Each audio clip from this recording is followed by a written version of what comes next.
আজ ২১শে ফেব্রুয়ারি আন্তর্জাতিক মাতৃভাষা দিবসে গল্প কবিতা এবংয়ের পক্ষ থেকে আমাদের শ্রদ্ধার্ঘ।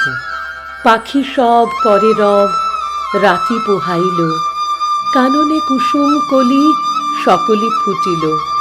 কবেকার পাঠশালায় পড়া মন্ত্রের মতো সেই সুর, সুর নয় স্মৃতির মধু ভাণ্ডার।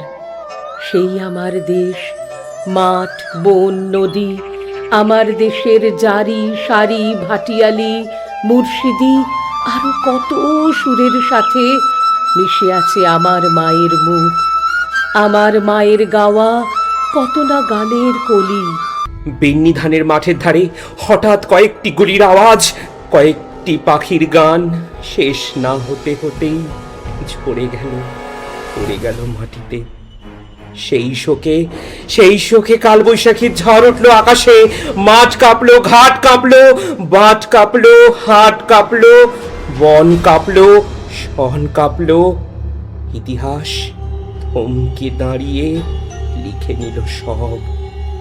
তাই তো সহস্র পাখির কলতানে আজ দিগন্ত মুখর। তাই তো আজ দেখো এ মিছিলে এসে দাঁড়িয়েছেন আমার মা, যিনি বাংলা ভাষায় কথা বলা বড় ভালোবাসেন। কথায় কথায় কথকতা, কত রূপকথা আর ছড়ার ছন্দে মিষ্টি সুরের ফুল ছড়ান।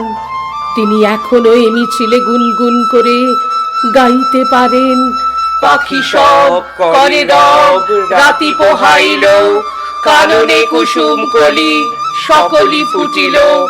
রাখাল গরুর পাল লয়ে যায় মাঠে, শিশুগণ দেয় মন নিজ নিজ পাঠে।